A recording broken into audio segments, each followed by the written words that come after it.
Welcome everybody. I am the Spoony Bard, and this is my official first review of 2018, so let's go ahead and hop right into it.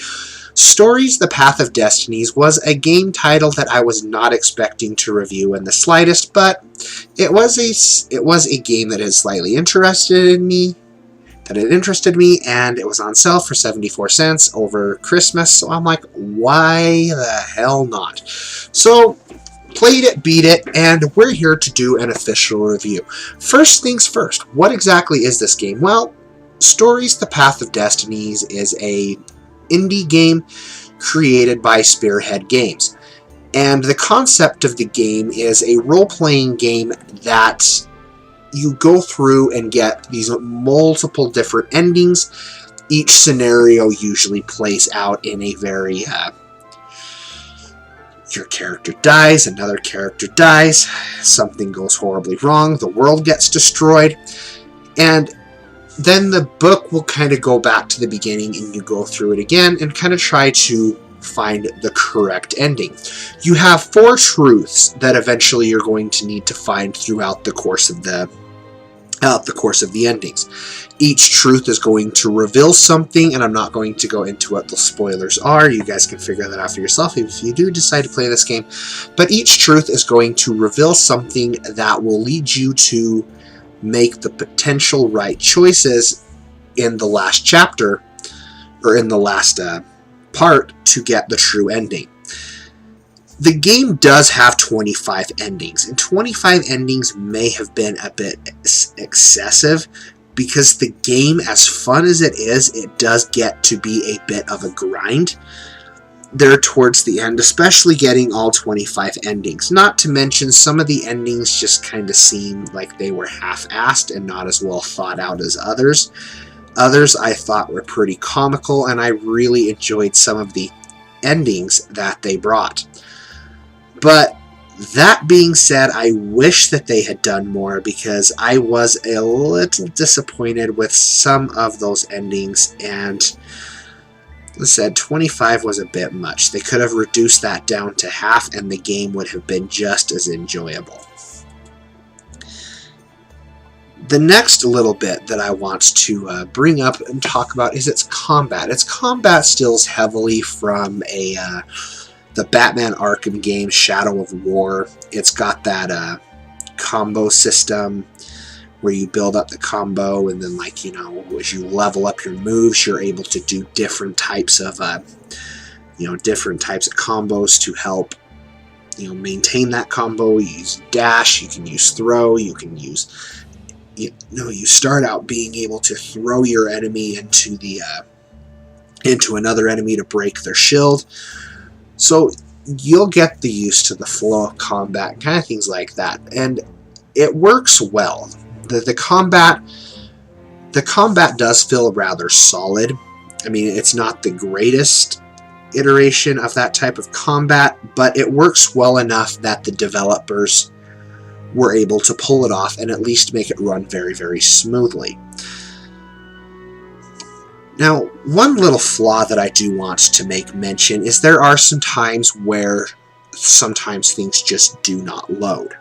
And it usually almost always seemed to be the exact same spot every single time. The very last level you go through it, every last bit of the chapter, there's one of the airships that are flying by that just never loaded very quickly, and it eventually come in. But it was noticeable, and it was one of those moments. I also ran into some glitches where I actually had to quit the level that I was on and restart that level from the beginning, because for whatever reason the platform moved and never came back, or the platform would move and then, like, I wasn't able to go anywhere to actually get to be able to return. It's like the camera just got stuck in a certain area, and that was that. So I had to restart that course all over again. Now let's talk a little bit about the characters and kind of the story. So you take the role of Renardo. Renardo is and all these creatures are furry, but Renardo is a fox who is set up on this adventure as he is given this task by this lady that he knows to go and protect her son. Her son ends up getting killed. He drops this book. Renardo opens up the book, and this book is a book full of destinies, his destinies. He goes through the first course of it. Something happens depending on the option that you make. It's going to be different for kind of each player's introduction to the story of what actually happens. Is going to be kind of different from what you decide to go on within the first path. But then you find out something happens. It goes horribly wrong. The book whisks back and opens up. As like I said, you try to figure this out. And essentially you're trying to stop this emperor from resurrecting the gods of old and dominating the world. And that's kind of pretty much the whole scenario that the story has set up. I did find the characters interesting. I won't say they were grand, they were great by any means. I was emotionally connected to them at any point in time, but I did kind of have to see where the story went, because the way of setting it up as a choose your own adventure style novel, and that's pretty much what it was, intrigued me.